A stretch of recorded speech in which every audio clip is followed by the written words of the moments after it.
And we are live, ladies and gentlemen. Welcome to episode 139 of the Sling'N podcast. I'm TJ. And I'm Kent. And have we got a kind of a fun show for you guys tonight? We had some other topics planned, but as this podcast was born of, Kent and I were talking today on the phone for a good 2 hours. We were like, nope, we're going to call an audible. We're going to do it on the new Hotness that's coming out on the market. But first, Kent, what's new with you? Oh, you may refer to me as a massa. Massa Hawa. No? What did you do? You're not gonna refer to me as master? Never. Okay. Well, I'm now a range master, handgun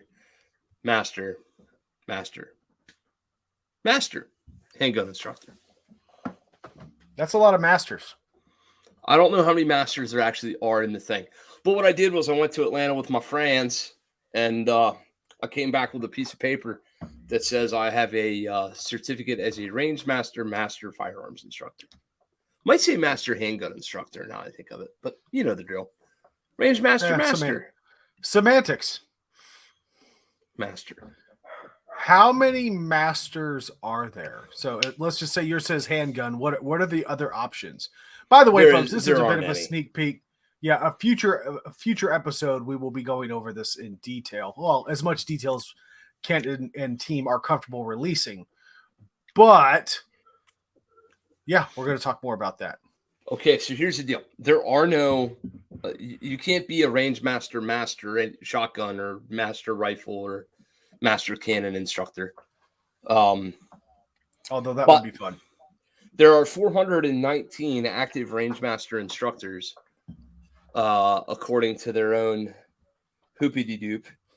And there are 93 masters. 93 of us are masters. Dan Brady's number might be more accurate, 113. That might include us. That might include our last class. And you know what? That math would totally track. Because I looked it up in preparing to answer that question, but not everybody had got on the spreadsheet yet. So Brady's probably correct. It's probably 113 out of 419. So which one of you was first? Which first? Like between the two of you? No, not number one on the sheet. I mean, like, Jesus, trying to give you I'm trying to give you a better opportunity or an opportunity to best Dan Brady. I mean, I wouldn't dare. The correct answer is whatever his is, yours is better. I mean, I don't know. Honestly, I know that Derek Watkins beat us both by a point or two shooting. And I know that a guy by the name of Darren Coletti was the top shooter in the whole class. And as far as the other the other rankings and standings, I didn't retain that. Brady might have, but I know, let's put it this way, I know Dan or I was not like number one shooter. So Dan says it was close between us. I mean, I remember I whooped his ass handedly. That's what I would expect. Right, as you do. No, I mean, I'd hate to have to replace you as the co-host. I'm just saying. I'd hate to have to replace you as the guy who fucking has red hair. It's not going to happen. Boy. See, here's the thing. I could start my own podcast without you, but you would just hack it. It would just, every time I would start a new podcast, there'd be like a Kilroy TJ. Every time you went off camera, it would still be my face. I'm just saying. Much like this. This podcast belongs to Charlie and I. We just let you come on it. At least I'm allowed to do something. Yeah. No, dude. So what I was gonna say, in all honest seriousness, is like when you look at that master class, I would bet you that of those who passed, and not everyone did, and I'm not gonna call out people by name that did not pass. But of those that did, I would say the top 8 or 9 of us were all within a point either way. Like the shooting's pretty damn close at that point. Yeah, it's kind of like the Olympics where like all the top like the difference between first and 10th is like a fraction of a second. Yeah. I'll be honest with you. On my certificate, it says that on the one thing I had half a point. Like it's a 97.5. And I don't know how that math was possible. Well, since the instructor and the founder of the program has been around since math was invented. Yeah, right. I wouldn't argue with him. Wouldn't dream of it. I just looked at the qual and looked at the score and I went, how do you get a half a point? Not that it would have made a difference because Watkins 99 that one and I 97.5'd it. So even if I 98'd it, I still wouldn't have got his ass. But you see my point. Between him and I on that one thing, 1.5. Okay. I mean, look, you gave it your best effort. All I can say is you were still a great disappointment to your mother and I. You can say that all you want. What else you could say is I smoked that revolver shit. I was murdering motherfuckers with that revolver. I was like, cow, cow, cow, cow. And they were like, oh, damn. And I was like, yeah. Somebody needs to create a soundboard off. Just all the stupid sounds and shit that I make and all this dumb stuff I say. Yeah. That's exactly what I'm getting at. all the various Kentisms. Mm-hmm. It's just going to be a soundboard of shitty dad jokes and awkward sound effects that you make. So, dude, Brady, okay, Moonclip revolvers are barely revolvers. Get out of here. It weren't the reloads that was smoking you, although those were too. It was that lightning fast draw stroke. Oh, Lord. That's how I remember it. TJ, you want to know something real funny? Obviously, my mom is watching this because she just texted me and said, go TJ. So, you win. Congratulations. Yes, I do. Mm-hmm. So I did that. And then if that wasn't cool enough for a couple 10 days in shooting, I got to AI for Mr. Tim Herron at his practical performance class up here at West Shore. So I must say, though, speaking of our dear friend Timmy Herron,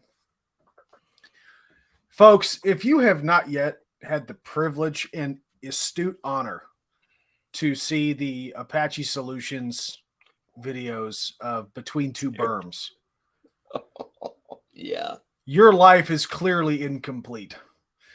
It's comedy gold, dude. It is. I mean, a bit derivative, but Zach executes it beautifully. And oh man, you know what? I'm not even going to spoil it. Just go look it up. Between Two Berms, Apache Solutions. You will find it. It is amazing. It's pretty amazeballs. It is really funny. And Tim, I mean, what a good fucking just so far. The Tims, that's the other thing. There's only ever been Tims on that show. There's a Kelly and a Heron. Mm-hmm. But those two Tims, man, those boys really took that humor in stride. Uh-huh. I think it's only going to get better with each episode that they do. So, guys, I really hope y'all keep that up because that's hilarious. Oh, they're gonna. But I'm surprised Tim Kelly's didn't resort in or like boil down to like physical violence. Well, the camera only runs for so long. Indeed it does. Yeah. So I mean, getting the AI for Heron, you know, we had a great 2 days of training. Really cool class. Really, really good group of students. Hold on. I'm going to interject. I'm going to interject here real quick because you've hosted Tim a few times. Yeah, that was 5th or 6th, I figure. He's obviously been on the show before, folks. If you haven't seen those episodes, I highly recommend you go watch them. But I'm honest answer right now. Have you ever had a bad class with Tim? No. No, every experience has been great, I think. Yeah, no. This I will say was the best one yet. Right. But he's never left town, and I've been like, oh man, glad that's over, or anything close. Right. Then again, I mean, we don't make a habit of having bad hosting experiences, so there's that. But I mean, fair.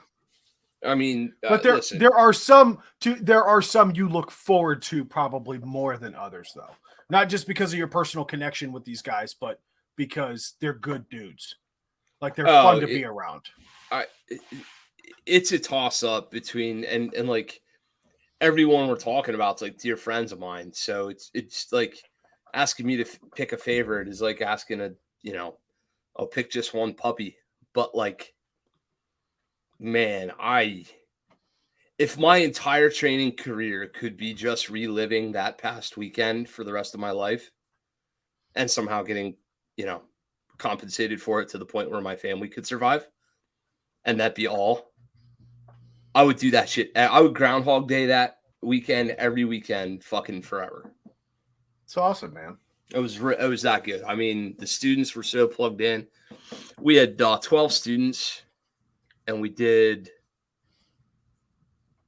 the shot call, not to spoil Tim's thing or whatever, but we did the shot calling drill. I've never seen a group of students friggin' get shot calling to a man and lady. Every human on that range, like, understood the concept of shot calling, did a good job with it, and was able to demonstrate their proficiency in shot calling in like an hour. That's it. That is impressive. It was just, it's a credit to him in the way he runs that drill. It's a credit to him in the way he teaches that stuff. Certainly a credit to me in being able to assist and being able to provide like micro feedback and show people stuff. But it's really, honestly, the most credit goes to the students because those people were absolutely 100% plugged in. Yeah, that's important. I think that makes or breaks the real success of a class. Like, even if you have one person on the line that is just showing up, yep, it takes away. Like, you feel that throughout the entire class, especially as an instructor or an assistant instructor. I certainly notice it. And yeah, when everyone's humming and everyone's on the same sentence, let alone the same page, it's awesome. Beautiful things doth follow. Indeed, they do. So, good stuff, man. Good stuff. Yeah. So that's kind of what the shooting world has had in store for me in the last couple of weeks. What about you? How's life? What you doing? So far so good. You'll be proud of me. I went to no-gi class last night. Yeah, leg locks. Yep, heel hooks and straight ankle locks. So, folks, for those of you that have not yet ventured into the realm of jiu-jitsu or combat sports, at least I can speak for my jiu-jitsu gym. There is call it a theme for each month, right?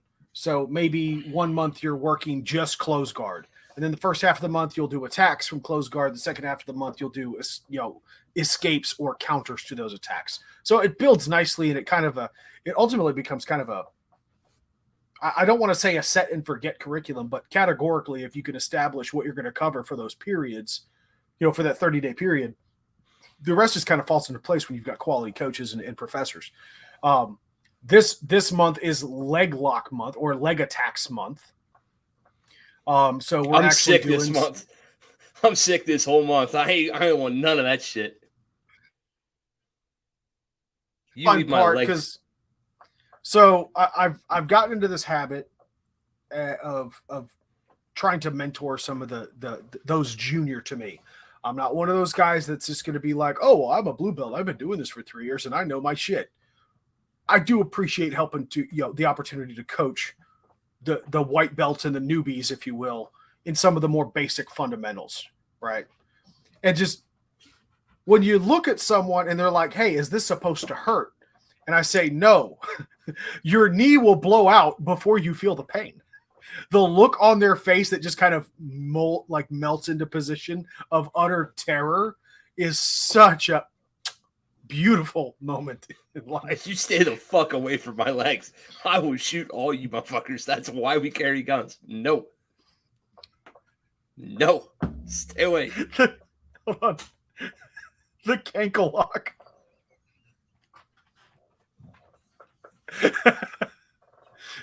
You know, when we were both fatter, it made sense. Dan Brady, you want to co-host the show? He could be my fucking... He can't help you. Yeah, that's funny. That's real fucking funny, Ginger Boy. Yeah, well, I mean, someone's got to do it. You know. But yeah, but either way, I thought you would appreciate... Yeah, look, no, you have very defined ankles now. Yes. I'm proud of you, buddy. I've always been proud of your weight loss journey. So I thought you would be happy to know, because I know that you, similar to my wife, you both prefer no-gi. Yes, so and truth be told, I did make the commitment when the missus decided to focus explicitly on no-gi. I said, look, I still prefer training in the gi, but I will spend one night a week doing no-gi training. And I've just been so busy lately with work and everything. You know as well as I do what I've been up against lately. But I finally got to go again last night. And it was a great time. It was a really good time. So I like it. Yeah, good stuff. So, and then now for this weekend though, Sunday will be a range day for me. I got to go knock off some range rust to get ready for September. Yes, when we teach the things to the people. No, I meant getting into my mankini so Dan Brady can sexually assault and harass me again. Right. Fuck you, Dan Brady. Yeah. Yeah. So I'm going to tell a Dan Brady story. This is pretty funny, actually. We were at the Airbnb getting ready to go for Revolver Day, which was Saturday. So we're all having to put our revolvers on and carry our shit. And we were, of course, I had to wear the vest to cover my big honking outside the waistband revolver holster and all that. So we had a little silly photo shoot. So Brady's putting on his revolvers and we're talking about stopping for coffee or whatever. And he goes, if I get in a gunfight today and die because I have a revolver, I want you to lie about the story for the rest of your life. I would rather you tell people I got fucked to death in a gay brothel than tell them I died with a revolver in my hand. And I about shat. I thought that was maybe one of the funnier moments of the weekend. And then, of course, old Watkins comes down with his coiffed over hair, looking all sexy with his revolver, and he's like, I don't see a problem. We're like, of course you fucking don't see a problem, but we see a problem. So, yeah, Dan Brady's casket would have read "got fucked to death in gay brothel" instead of "died with revolver in hand." I mean, I'm gonna be real with you. He could probably die recreating the Battle of Hamburger Hill. I'm probably still gonna make sure that gets engraved on his tombstone somewhere. No, the fact that he died with a revolver in his hand. Right. He would want that. I'll bury him with a fucking revolver. Right. The funniest part of the whole thing was Brady forgot his revolver coming to class, so he just had to rob a pawn shop. He rolled in with his Glock and he's like, "Give me all your revolvers," and they were like, "Fine, we don't fucking want them here. Just take them."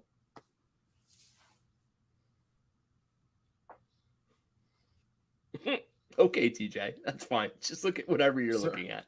No, sorry, work is messaging. So my apologies. Oh, that can't be good. Oh no, it's all good. Good stuff. Okay. Just some last minute stuff. There were some things that I had to do. Right. It's always good when the fucking I'm not proud of. Right. So, right. there's a secret spy agency somewhere that just got hacked, and TJ's like, I'd be the first guy to do it with an iPhone. All of a sudden, Chat GPT TJ is going to show up, and TJ is going to disappear to the Batcave to go fucking. Yeah.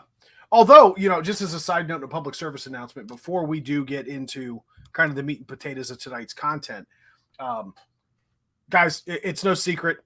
Most of you that have watched the show before know that I'm involved in cybersecurity. There is a very large-scale ransomware attack that is going on in the U.S. that has affected multiple hospital systems across multiple states. So I would encourage you guys to be mindful of that. It's so bad to the point that they're diverting ambulances. And I've worked several of these cases before. Diversion for, call it, non-essential services, like your elective surgery or whatever have you, your basic run-of-the-mill routine surgeries. That stuff will usually get diverted pretty, first and foremost. When they're diverting emergency room visits, it's a freaking problem. So there's some details about it in the news. Do notify your loved ones. Actually, Kent, buddy, there's some in Pennsylvania that are shut down because of this. It is affecting several hospitals all the way from California to Pennsylvania and a few places in between. Those people should have had Acme Digital Security where TJ works. They would have been just fine. Not to toot my own horn, but yeah.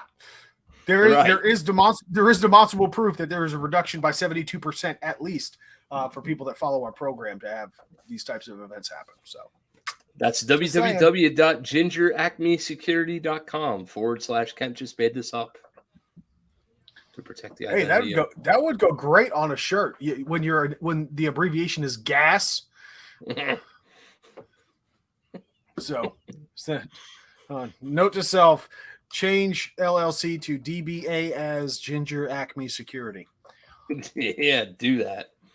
Oh, so. And you need to make me 2 T-shirts, both with Katie the Golden Doodle with guns, and one says IDPA, International Defensive Poodle Association, and the other one says IDPA, International Doodles Pistol Association.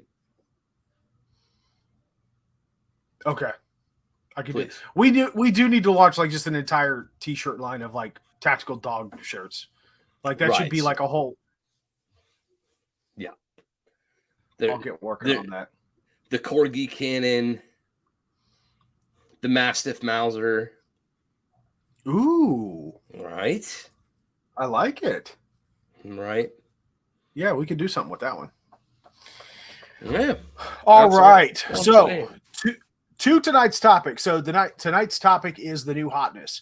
To kind of bring you guys and gals up to speed, as Kent and I were bullshitting back and forth as we often do, although not as much as anymore. I miss you, man. We actually had an opportunity to kind of resume our shenanigans today, and we got into the topic man, you heard about this new stuff that's out? We both realized that we hadn't. There comes a point in everyone's, training career, firearms, life cycle, whatever have you, where the new super Gucci stuff, you become less of a geardo, right? You're not so much focused on the new thing, the new cool thing that's just a re-envisioning of an old thing from decades ago out there and available on the market. So we started looking into it, and come to find out there's actually some pretty cool stuff out on the market, isn't there? There is, yeah. And there's a lot of what's old is new again going on. Mm-hmm. There's a lot of kind of sort of not reinventing the wheel. And then there's companies that kind of peripherally, that they're around, it's a thing, but you kind of sort of forget what they're up to, and then you check on their website real quick, and you go, maybe I want one of those, and it could get a little dangerous. So, like a fat chick at McDonald's, I want the entire left side of the menu to go, please. Jesus Christ! Why did it have to be McDonald's? I mean, I've got no problem with you beating up on fat chicks, but could it have been like In-N-Out or Nope. nothing? No. All right.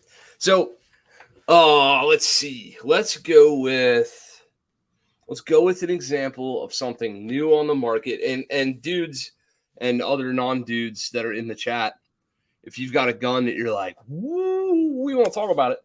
I got the iPad of Justice right here, and we'll pull that shit up and we'll go over it. But I'll start. Can I start? I'll start. Yeah, go ahead. The Springfield Echelon. Yeah. So, yeah. Springfield I'm Armory. actually hearing some good things about that one, believe it or not.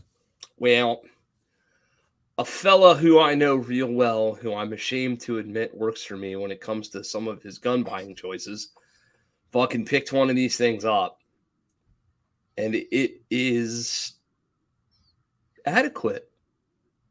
Honestly. I mean, it takes proprietary mags, and it's a striker-fired pistol with an optic mount on it. I mean, I don't know. What do they want for a Springfield Echelon these days? Let's find out. Springfield Echelon. Hold on, let me Jamie that shit. Yeah, maybe you should do the Jamie. I guarantee you I can do this faster than you can. Is fair. Has good point. Looking at the Echelon, of course, they've got it with a factory. I'm on actual Springfield's website. So the Echelon with at least the threaded barrel model, because they just a giveaway just popped up. Optics ready threaded barrel, $739. Nope, hard pass. Keep in mind that's MSRP, right? Right. But that's Glock's current MSRP for G17. Although what's really funny is that, wow, how derivative. I didn't realize this, but at the heart of the Echelon, and this is a direct quote from Springfield's website, at the heart of the Echelon lies the all-new Central Operating Group. Ooh, you mean like a SIG P320 from 12 years ago? That's exactly right. Innovative. Employing cutting-edge manufacturing techniques, the COG is entirely self-contained. They call it the cog. It's the cog of the wheel. I swear to God, that's exactly what they're calling it. It's entirely self-contained and serialized, allowing it to be. I don't know, man. What the fuck? I smell a lawsuit, Springfield. Yeah, man. I find that hilarious. So for those that aren't, this is kind of cool. Okay, tip of the hat. So first of all, wag of the finger on the whole COG thing, but tip of the hat on their optic mounting solution, where it looks. This is going to do a piss poor job describing it, but just for the folks listening on audio later, the optics plate section has a series of receptacles. The receiver holes, or the female side. And you can change the lugs depending on the footprint of your optic for whatever it might be. So you could actually have lugs, because that's one of the downsides, right, with some of these mounting optic systems. Right. Is you get a plate, or you don't get lugs at all. And those recoil lugs are quite important when we're talking about mounting an optic to a handgun. And I kind of like the way that they really. I'm just being. Or you're just being a contrarian, aren't you? Yeah, no, I was skeptical of how that all actually works when I saw it in person. The one that was on Hirsch's gun kind of looked like double-sided tape to me. Like, I was like, that doesn't look like it's gonna work. But then again, what do I know? Just they have tens, thousands of rounds on optics pistols. All right, millions. Perhaps. All right, maybe their marketing team needs help, because apparently the grip texture is adaptive. Did you know that? Apparently that sounds to me like the stippling will move around to conform to your hand. So when Springfield brought out the Saint, do you remember like the like Lululemon girls who were like running up the sides of the mountains with their butts bouncing up the mountain? No, but Pepperidge Farm does. Right. So friggin' Springfield's marketing campaign was all just like rifles, nipples, rifles, nipples, Lululemon, revolutionary. It was like the shittiest rifle that ever came out of the like. It was like, oh, Smith and Wesson wants their fucking M&P 15 back. Like, yeah. So, although before we move on, the Echelon MSRP starts at $679, and based on their website, goes up to $739, which is what I covered with the threaded version. So here's what I can say: I watched that gun go through one whole IDPA practice, 200 rounds, 3 mags. Like 3 mags in rotation. 3 mags doesn't equal 200 rounds. You get what I'm saying? So 3 separate mags and 200 rounds ish. Fucking thing ran. Like, so I mean, it seems like it'd be all right. The trigger's a little goofy pants. The grip felt okay. Like, it's hard to get excited about a basic polymer frame striker fired pistol anymore. Yo, yeah, it's rinse and repeat. Like, how many times? It's like tires, right? It's a rubber wheel that goes around a rim on my vehicle, right? It's all the same shit. I care that is it going to go flat as soon as there's a hot summer day. Right. Yeah. So that's pretty much where I'm at with that gun. All right. Next we have the venerable, dare I say, revolutionary Mossberg 940 Pro Tactical. An innovation now the most tacticalist of shotguns ever. I certainly didn't have to drill in my own QD slot into the back of the stock. That's not a thing. I certainly didn't have to drill in my own light mount. That's not like there's fucking screws going through my Surefire base pad. Cause reasons. I certainly didn't have to self-mount my own sling thing at the end of the mag tube. There it is. That's in focus. That certainly didn't have to happen. Here's the good news. The shell side saddle thing from Aridus Industries goes on there. So the universal QDC goes on. So that's pretty cool. And the SIG Romeo optic that costs $100, the little SIG like Holosun 507C knockoff. That some bitch runs like you wouldn't believe, actually. And you know what? I really trust that shotgun. So for all its quirks and goofiness and silliness and shit they didn't do and whatever else, I'm running that shotgun as well as Zach Cox runs a Beretta LTT. Right, Zach? There was one I saw on here. Speaking of shotguns, exactly. Where'd it go? Bolt action. Oh, by the way, Bursa's making an AR-15 now. So, if you got any enemies, buy them a Bursa AR-15. Safest place to be is right in front of the barrel. How can you tell what the front is? That motherfucker's probably so bent and cockeyed. Holy shit. I mean, maybe their quality assurance has gotten better. Clearwater, Florida, where the manufacturing is done by meth heads. No lies detected. Where the hell did this thing go? I'm trying to remember. It's a Beretta. What is it then? Beretta A300 Patrol? The Ultima Patrol, the A300 Ultima Patrol. Yeah, the Ultima Patrol. The bargain version of the Beretta. What's that one that you're all about?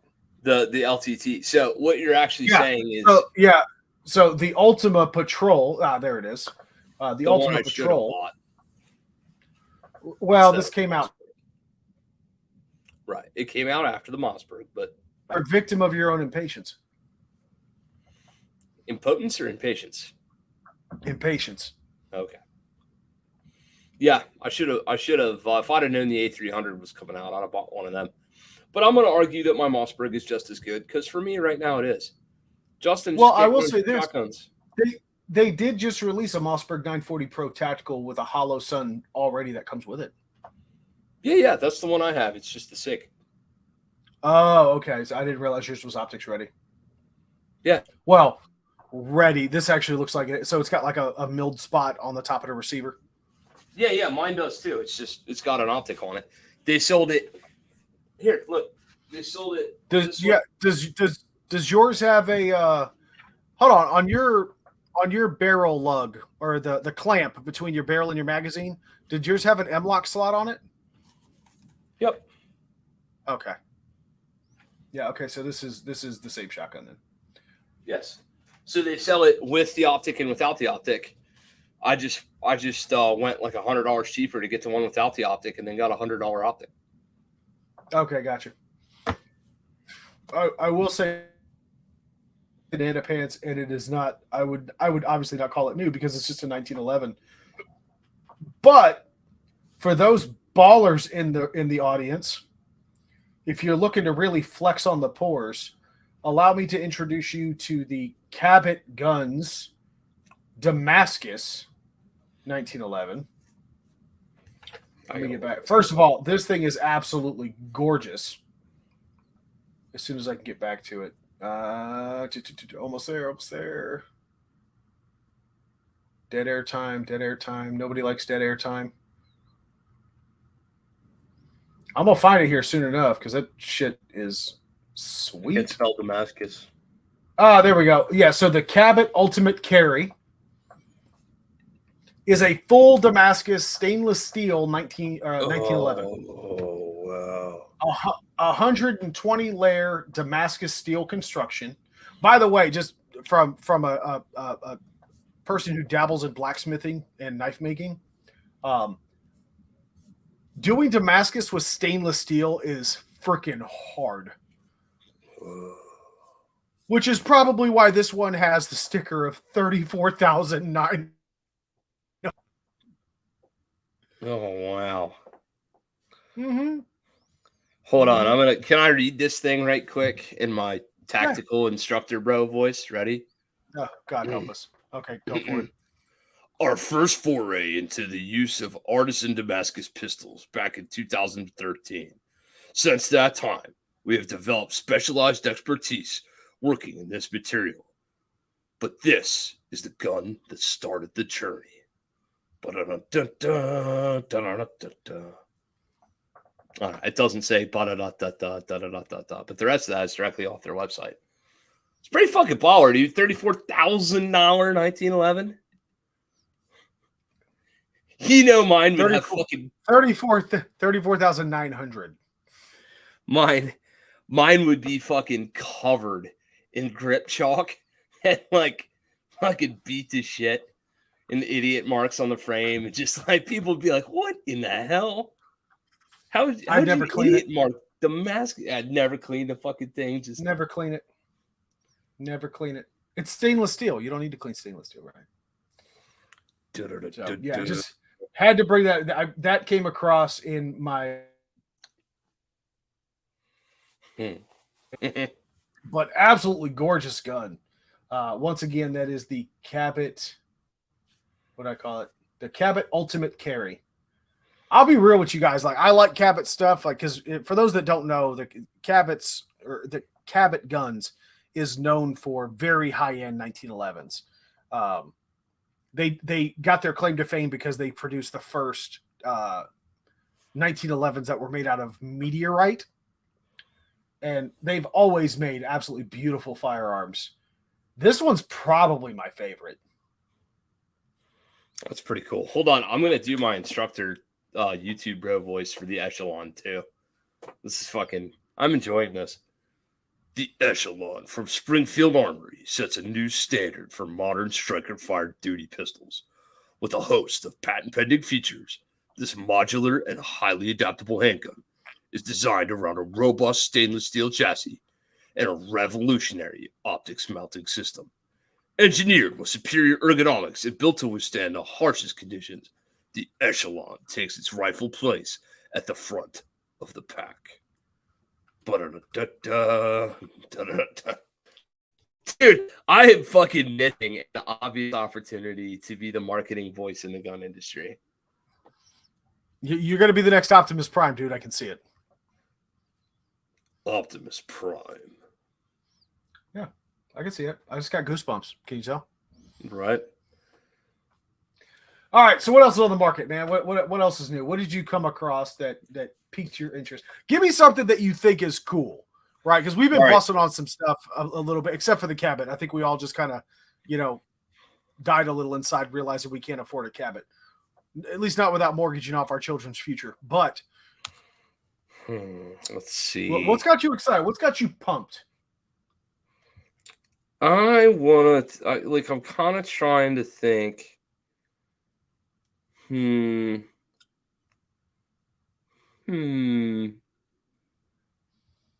Oh, the Ruger just came out with a Scout. Ruger. Like a different one? Yeah, what caliber is it? Did he just come out with a 458? Where's the new caliber Scout rifle? Where's it at?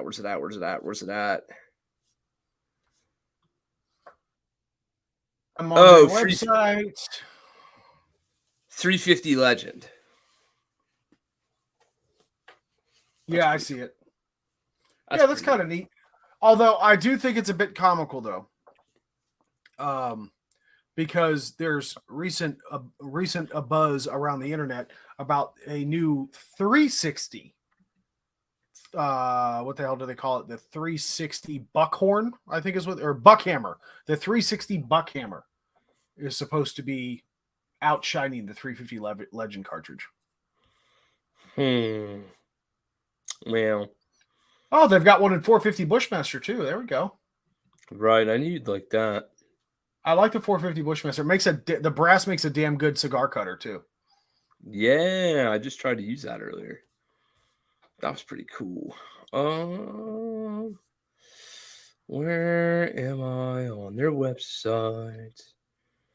Yeah, that's about it. I'm just kind of like perusing gun companies. That's about it for Ruger. Let's see if Glock has anything new. No, you know what? I have to know something new. So if we click here, and then we go here, and then we go. Well, they just released the Glock 47, didn't they? Yeah, they did, but they also. Yeah, there it is. There's my girl. I'm buying one of these motherfuckers, and I'm sending it right to Boresight, and I'm having him do the grip work and the whole son of a bitch. Gen 5 MOS Glock 20. Oh, you want to go with the 10 mil, huh? I'm honestly, seriously, I'm going to trade in my 4th gen 10 mil for a 5th gen 10 mil that I can put my Cogworks slide release on. Mm-hmm. And that I can play with the grip enough so it fits me better. And yeah, I'm really genuine. Oh yeah, there it is. I'm not being silly about that one. Like the 40 MOS is cool, but it being a 4th gen gun, it doesn't do all the things I want it to do for me. And I like me some 5th gen 10 mil. If I see one of these in person, it's mine. And it's going to murder a deer. I'm that serious about it. This is new. So God bless them for having this new. Oh, let's say we should honestly we should give a little time to the Beretta A300, the patrol gun. Yeah, that is pretty neat. Like A300. Yeah, I got it right here. Yeah, but I need it. I need it in front of my face so I can think through all the things.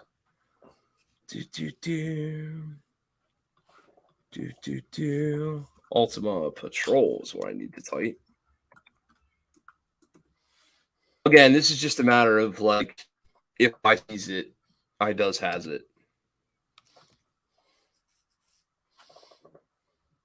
So here we go. This gun is pretty squared away. I mean, it's got the optics cut already. So that's pretty baller. What do they want for it? What's their MSRP? Is it $1,000? $1,099. Yeah, $1,099 is the MSRP. And just for reference, the Mossberg 940 Pro Tactical with the Hollow Sun combo is $1,333. So if you lose the optic with your Beretta, yeah, it's about the same price, really. I think because you're looking at about 250. Yeah, you're looking at about $250, $300 for a decent optic. Again, this is the gun I should have bought. Right here. MC choke. The only thing I can't see here is, does this have a sling swivel? Yeah, I can see it in the image that I'm looking at, that there is already a recessed QD mount, at least on the barrel clamp. Yeah, but there isn't one on the stock. No, there is. It's on the bottom of it. Is that a QD mount down there? Yeah, it appears to be. I mean, I'm not a super fan of putting slings on the bottom of a traditional stock shotgun, but whatevers. I suppose I could live with that. But at least you wouldn't have to drill it in yourself. I was gonna say, honestly, I'll never move away from this thing I have sitting over here behind me, because I did all the stuff to it and it runs like there's no justifiable reason. I could shotgun bill drill in 1.34 seconds. So like,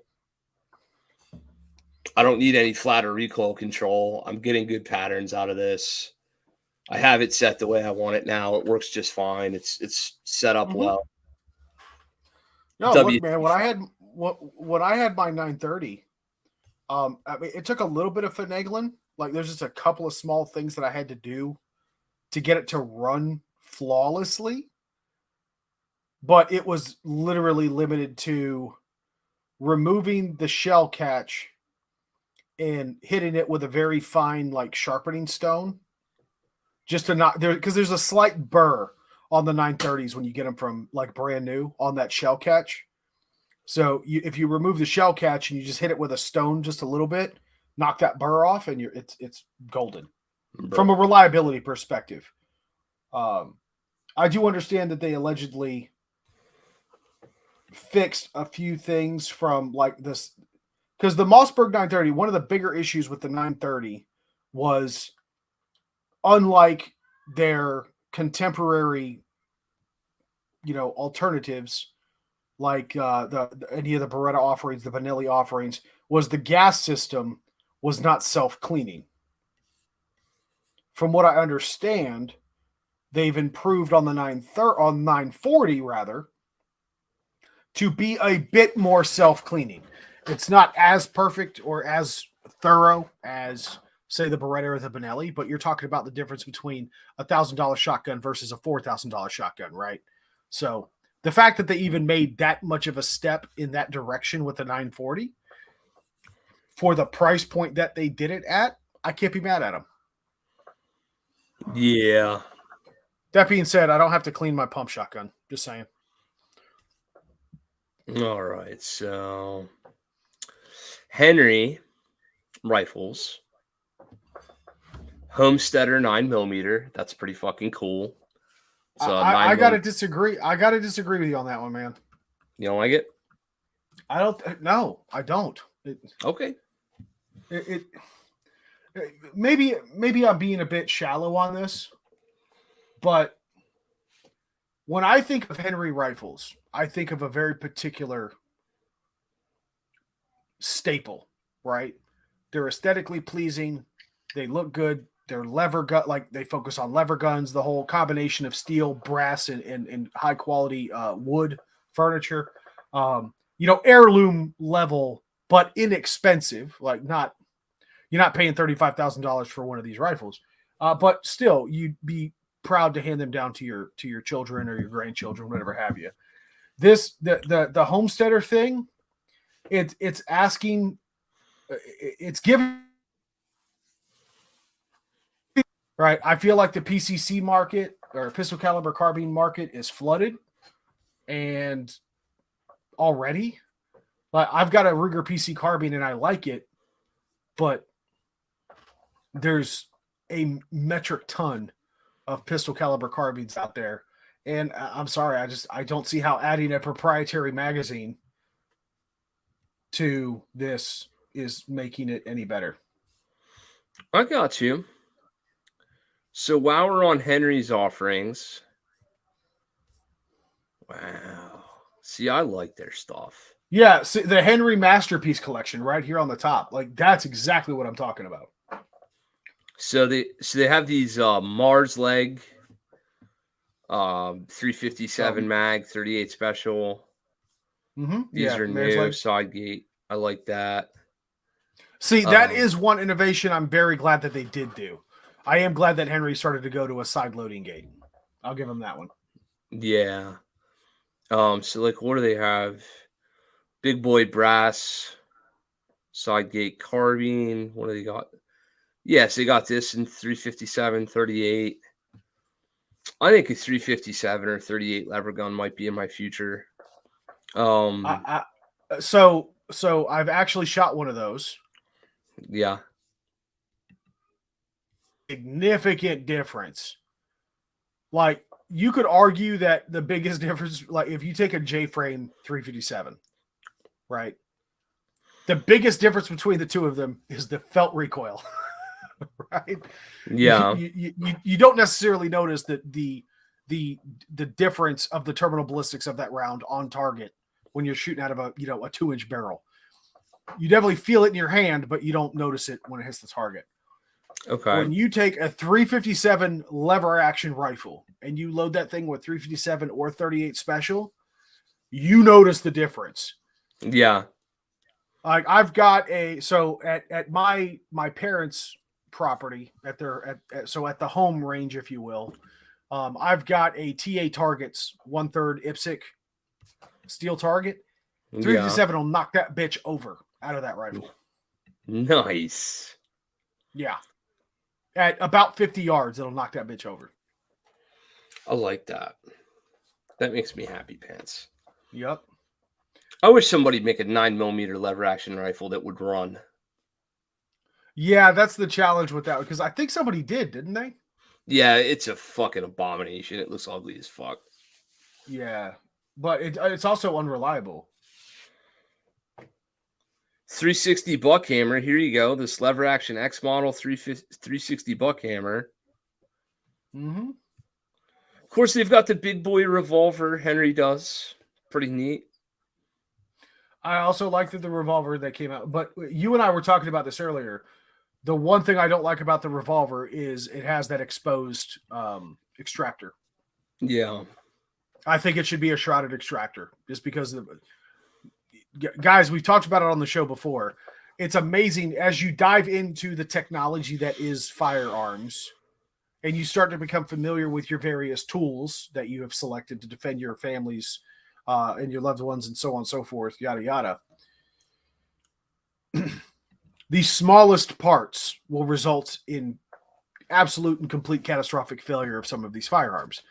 The cotter pin in an AR-15 bolt carrier group, right? Yeah. Little shit like that, right? An exposed extractor on a revolver, that's going to be one of the first thing that gets fucking bent. And if that thing gets bent, you're done. It's over. It's over. Game over. Yep. And they do not build those things resilient enough to not bend. So I'd prefer to see them shrouded. But all in all, beautiful guns. I mean, it'd make a good safe queen or a good fun range toy. On like the mare's leg, because I think you and I were talking about, what was the one you and I were talking about? The what was it? Not the hack. Was it the hacksaw? The axe that they called it? Yeah. Is that from Henry? Is that from Henry? Yeah, that's a shotgun. Yeah, the axe, the hatchet, the chainsaw, or something or other. Something about trees. Mm-hmm. Trying to remember the actual name of it. course, good God, they've got enough stuff on these things. There's enough options on here. Yeah. Trying to find it. I want to say it's called the Axe, but I could be wrong. But either way, I mean, it's a mare's leg, but it's chambered in a shotgun cartridge. I really like the Long Ranger Express. Yeah, I'm gonna be honest. There's so many different offerings on this website that I'm having a hard time keeping track of where we're at. There's a lot on here, though. The Long Ranger Express from Henry is the 5.56 box mag. Yes. Gun.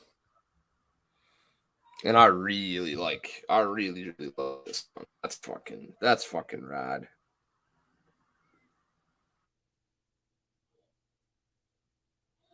I can find that thing. Long Ranger. Yeah, Long Ranger rifles. You said it was the Long Ranger Express in 5.56? Yeah, it's threaded. It's threaded half 28. Oh, yeah, I see it. I'm looking at it. That's nice. Half 28 threaded, lever gun, 5 rounds, 5.56, detachable box mags, railed. They would really win me over if they allowed this to accept AR-15 mags. They can't because of the throw of the lever, but I feel you. Yep. They would win me over if they had that. Or at least a bigger magazine.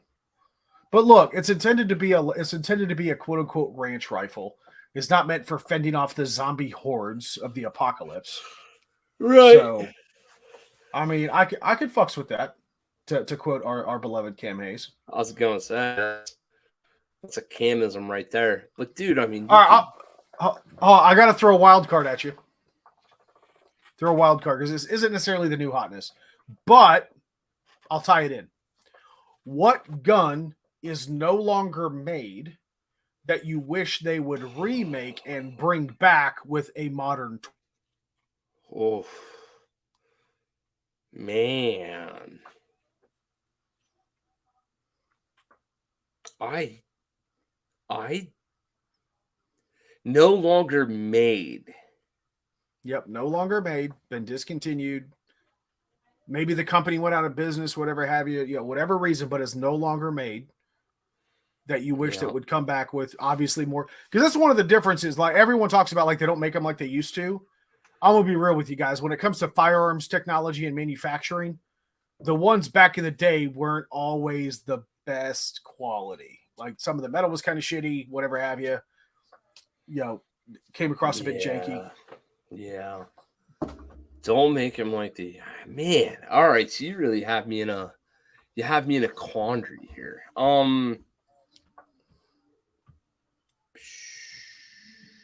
No longer made,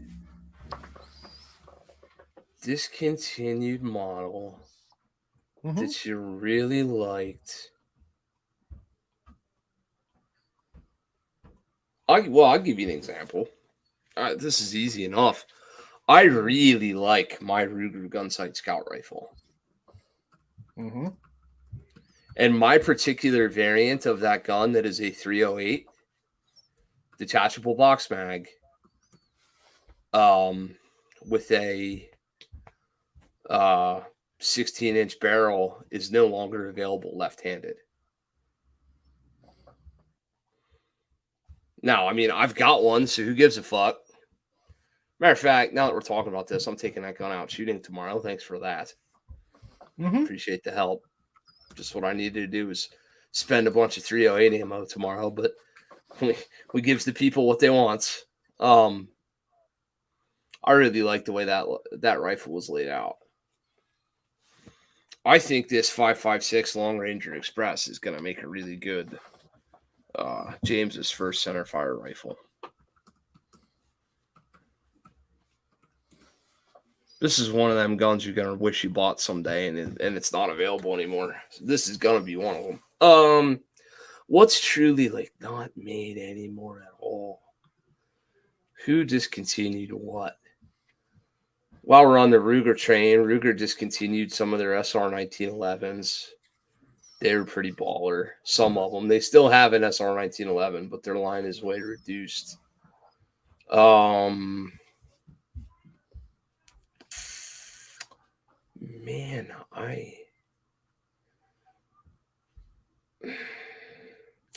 357 SIG. 357 SIG. There. There is not a Gen 5 357 SIG Glock. Of course you would go with Glock, but I get you. I don't know. Hold on. Tooting my own horn. I think that is the first question I've ever posed to you that I've actually stumped you on. No, you had me fucking big ups. You got me on that one. You had me fully fucking stumped. It took me a long minute to come up with a 357 SIG Glock. The problem is, so like, they still technically make what I was thinking of was all of my dad's guns. Mm-hmm. They're still technically made, but in the spirit of your question, they're not made like they used to be, like objectively. Right. So pre-64 Winchester Model 70, or a Pony Marlin 336, or a pre-64 Winchester Model 94. We have all of those in the family. The SKB side-by-side double that my brother has, I believe that gun to be. It was pretty cool when Pops passed away. Nobody fought it or anything. Like, I never actually went out and shot the SKB with Dad, and my brother had really deep memories of doing so. So it was pretty easy to be like, "This is yours," right? Right. Like, so that's pretty cool when that happens. But I'm trying to think, like, Dan Wesson revolvers are still a thing. Browning BLRs are still a thing. Oh, I don't even regret giving this one away or redistributing it or re-inheriting it or whatever, because it went to family, and I'm assuming it's being put to good use. He had a real nice wood-stocked Wingmaster. Ooh. A real fucking nice one. A very, very nice wood-stocked Wingmaster, and I liked it muchly. Right. Yeah, if given the opportunity, just a gun that I was always enamored with, and we had some when I worked at the gun store, but they were used. They came in from an estate sale, still in pristine condition.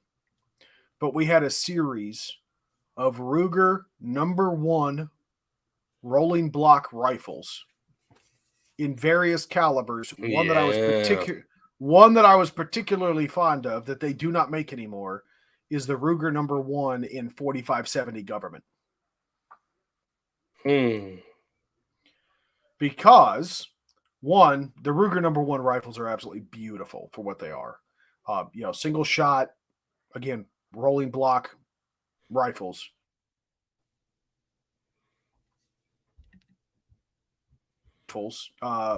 Very much similar to like the Sharps rifles of the past. In 4570 is one of the few platforms that you can fully load to maximum pressures the 4570 government cartridge. Like your 4570 lever guns and similar, you cannot load to the same chamber pressures of like a rolling block single shot #1. Yeah. So you can really get, now granted, it's got the ballistic trajectory of a fucking bowling ball, right?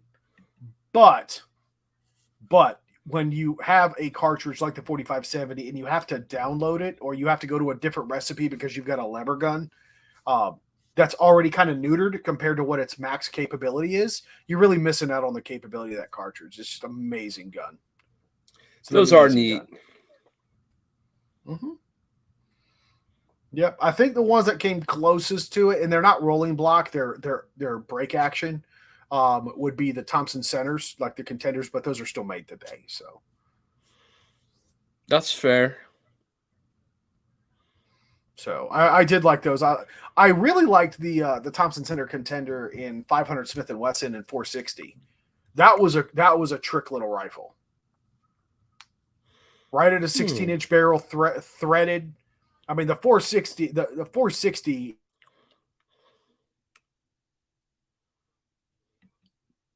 It's about the 50 cal, right? The 500 Magnum, but that 460 is a hoss, man.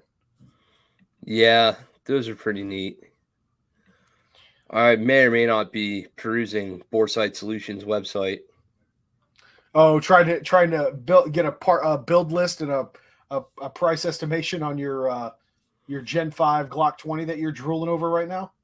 I'd be honest with you. I ain't hating on you for it. I forgot to remember to look at this, but I swear to God, he had a Glock 20 for sale on here. It was already done. But was it a Gen 5? I think so. Oh, that would have been dope. We would have seen Kent whip out his credit card right here on the podcast, guys. Yeah. Which still, I will tell you what, as we bid on the Henry kick, I'm looking at a lot of these, and I'm like, man, I just got my little girl shooting. Yeah. It'd be really cool to have like a Henry Golden Boy. Dude, I love that gun. I have one. I love it. They're a lot of fun. Did you know I had one? Actually, no, I don't think I remember seeing or hearing about that one. Yeah, it's on the YouTube. I'm not surprised. I'm not surprised you have one. Actually, you know what? I think I do remember that. Did you find your Glock 20? Oh, fuck. What? Well, excuse me while I brought a gun. Duty Series Glock 20 Gen 5 MOS 10 millimeter level 1 reduction, free shipping. Oh. Uh-oh. Right. Oopsie. I shouldn't have rooked. Level add it to cart and add it to cart. You can buy it after the show. We're almost done. Ain't nobody gonna buy that shit right now. It's a fucking 10 millimeter. How do I share screen? It's not worth the effort. Never mind. Yeah. Okay.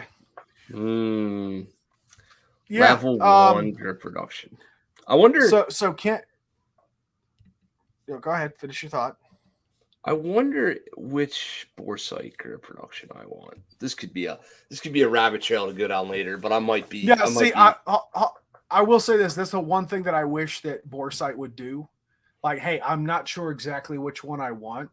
If he had like some mock like blue gun grips or something that he could send you where he's done his reduction on and his buildup, like you could kind of try, but like you could try before you buy. You know what I mean? That'd be a cool deal. That'd be a real cool I think deal. So. Yeah. But Kent, do we want to go into at least a new gun that we've been playing with lately? I mean, yeah, I guess we better. Mine is mysteriously disappeared. But Tej and I have been working with a manufacturer who makes some pretty neat handguns. And we've been... When did we get these guns in, Tej? TJ's getting guns out of the safe. Yeah, a couple months ago. What's been? It's been 4, 5, 6 months? 5? Not quite that long, but been a while. But yeah, 3 or 4 months, I think. Call it 4 months. Let's split the difference. Sure. So Zach's feeling unloved. Zach, I love you. You know I love you. I was just being silly. Oh. Yeah. So we've been testing, evaluating, trying, teaching with, training with, competing with 2011 pistols made by Cosent Arms out of Flat Rock, North Carolina. So let's save like the company specific talk for when we can get the gentleman Greg on the show. But suffice it to say, Sling'N Podcast and Green Mountain Defense will be continuing to work with Cosent Arms here in the future, I have taught with, trained with, and shot the snot out of mine. TJ's been shooting his a lot. I swear to God, this gun has gotten TJ out to the range more just because he's like, well, I guess I better go shoot the damn gun a lot. And he has. And they're running. Yeah, I mean, obviously your round count's probably 3 times what mine is. But I'm sitting around 1,800 rounds right now. Yeah. Yeah. So it's about time for me to get a new extractor. Let's put it that way.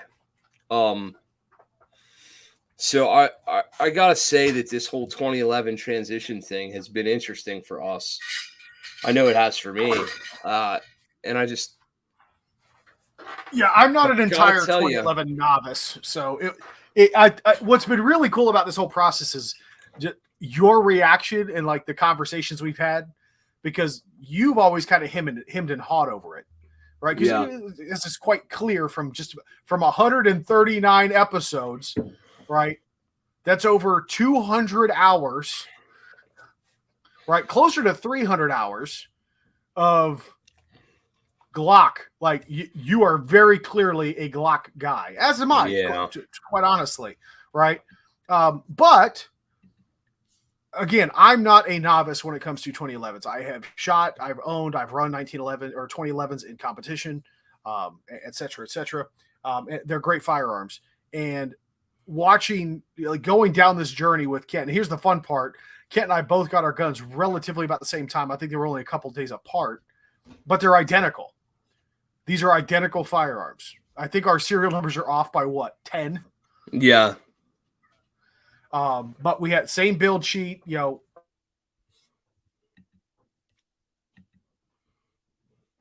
right? Yep. From an optics perspective, but otherwise everything else has been identical. And you being like, I don't know, and like, is it really that great? And this, that, and the other, and just watching you like completely turn the corner, be like, oh yeah, I like this gun a lot. Yeah, I really do. Has been awesome. Yeah, I really do like it, like a lot. Yeah, but if you guys do get a chance, Cosent Arms, COSAINT Arms, go check them out. They've got some really cool offerings. As a matter of fact, while we were looking at the new guns for 2023, I saw that Cosent was represented on this article that I've been referencing while we go through this.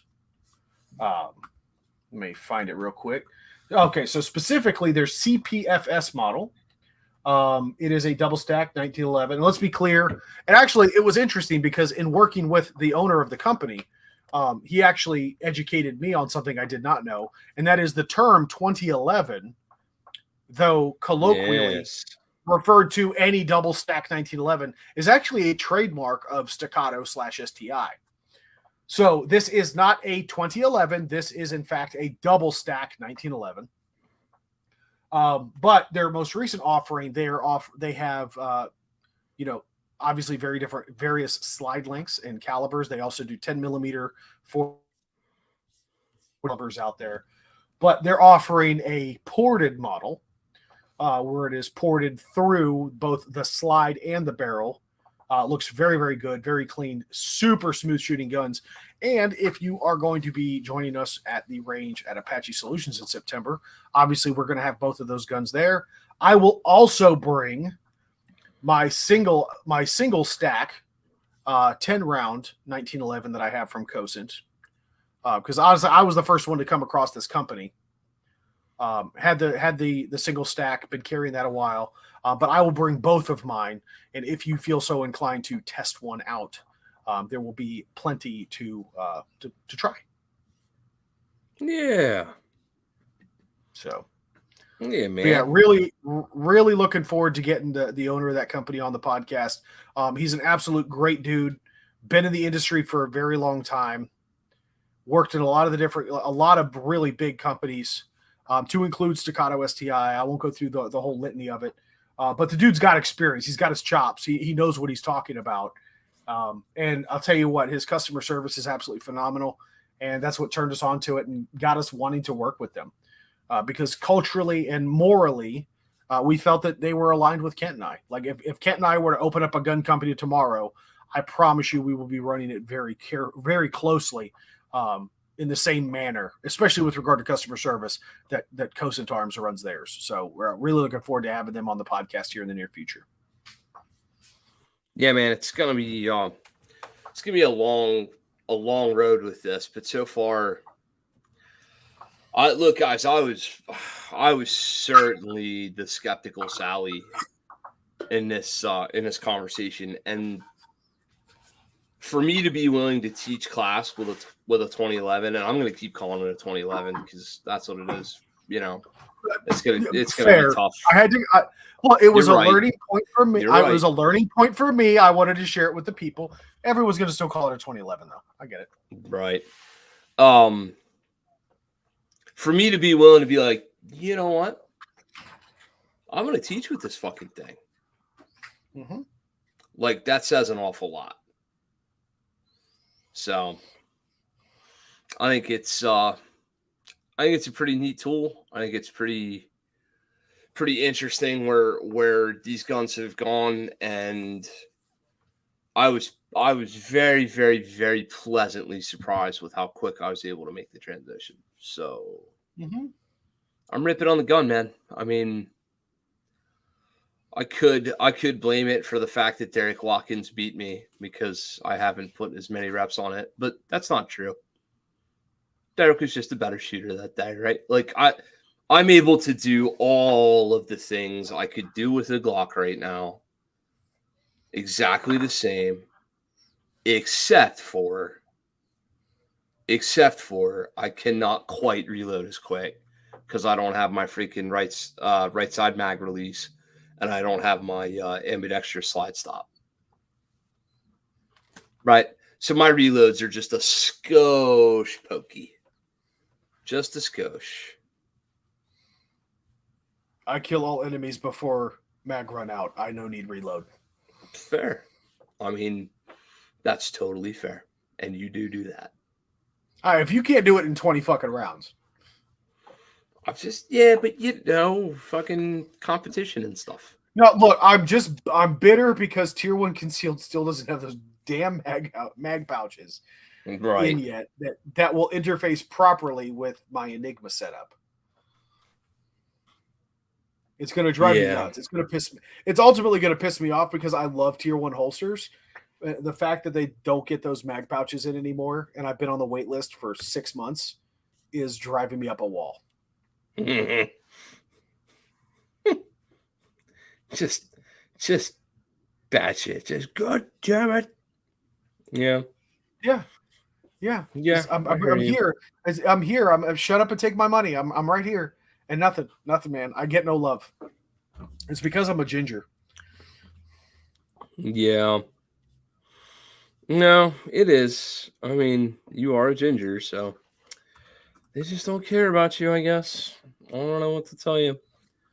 I think that's a good example of like where a product, some of these products that come out that are like the Glock Cogwork slide release is a great example,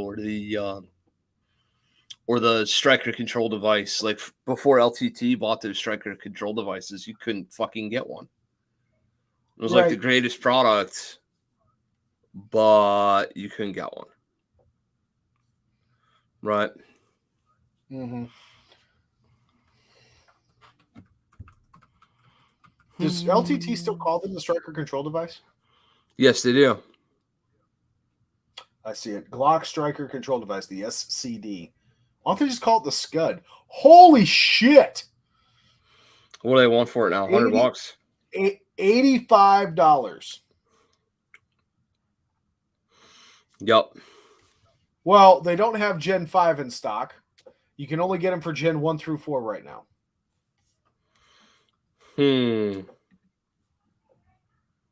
Really?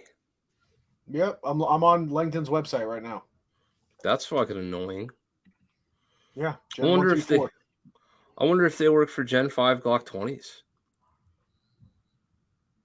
I mean, they have a Gen 5 full size available. I would imagine a Glock 20 directionally is the full size. It's the 17 equivalent, right? From a size perspective or a dimensional perspective. I'm not an expert in all things Glock, so I can't tell you. But yeah, man, no availability right now. Womp womp womp. All that for a little flappy thing on the back of my Glock. Right. I'm very happy with my flappy things. I will tell you that. Indeed. Yeah. But what else, man? What else we got? I don't think we got anything else. I think honestly, it's funny, right? So I just had a student just hit me up the other day, and by his request, we're gonna play gun safe bingo, right? Him and his wife both have matching SIG 229 Legion 9mm pistols. Ooh. They've got Enigmas for them. They've got outside the waistband belt rigs for them. Really, quite frankly, they've got a very nice setup, right? They're sharing mags. They're ripping on these guns. They're doing well. I done taught them a few things, and now Tim Herron has done taught them a few things. So, like, they're kind of running these guns pretty fucking well. Right. And he hit me up yesterday, or yesterday, and he said, "Hey, man, we're thinking of making a change." I said, okay, why? And the truth of it is he didn't have an answer. Mm-hmm. He really couldn't answer me why. Like when all the dust settled, he kind of was like, I don't know. I said, well, I mean, you ought to know. And he said, well, I just, here's my point. This is allowed to be fun sometimes. Right? Mm-hmm. I have no practical fucking need to have a Glock 20 10mm, especially not a bougie ass Boresight Solutions one. Mm-hmm. I'll probably never buy one. I got all the kicks. By the way, I'm texting your significant other and telling on you right now. Oh, thanks. Kids buying a gun. Thanks. I didn't buy one, right? I probably won't, because I got all the high I needed out of the experience just thinking about it for a minute. Right. You know what I mean? And then it's over, and then you're like, I'll tell you what I do need. I need more bullets. I need more powder. I need more primers. I need more 5.56 ammo. I need more 308 ammo. A lot of shit I need.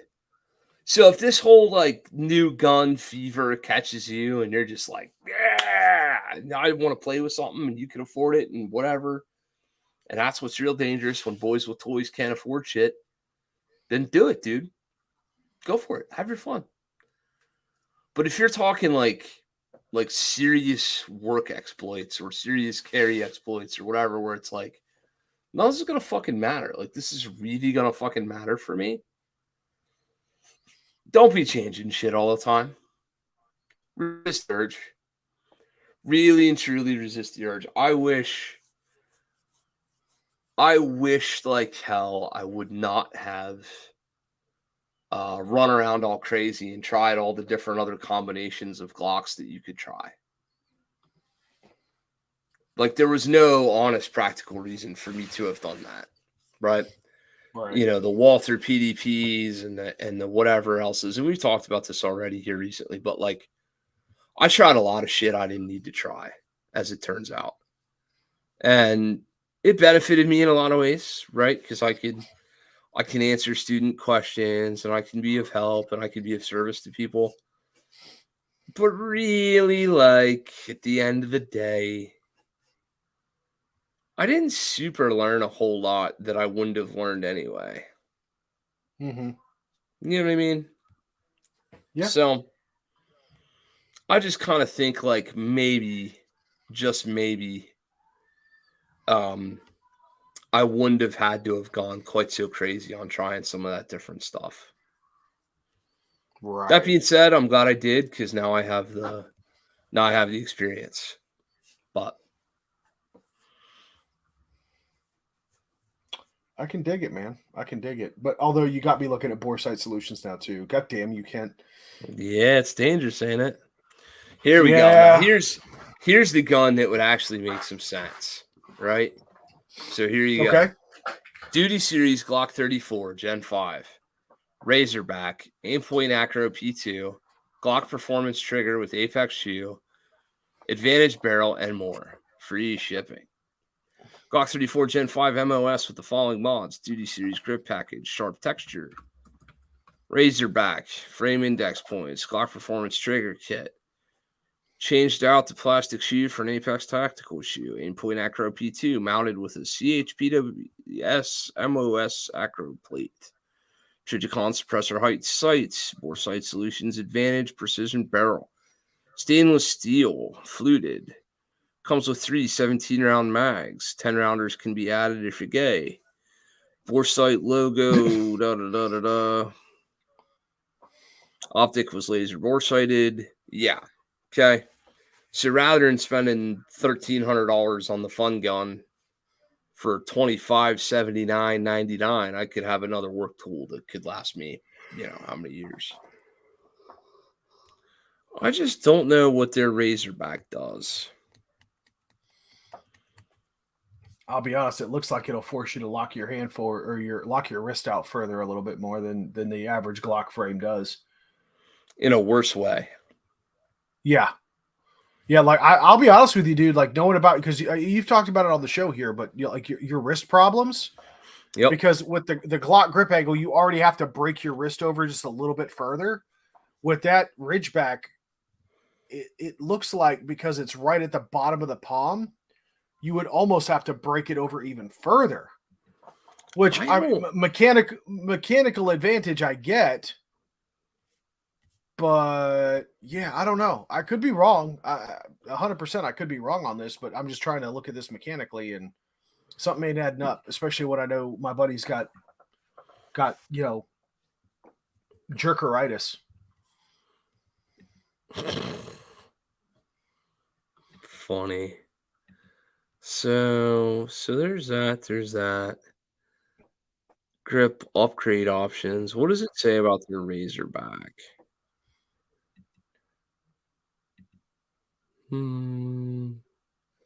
Side package. Where's their Razorback thing? RAZ. I'll be honest. Their website has still got me kind of going in circles. So a little bit. You could definitely use some. Actually, let me see. What do we got for Razorback? I'm in their FAQ section. Nope. No results. But yeah, man. Yeah. All right. We'll shop for guns later. Yep. What you got to sign us off with, Kent?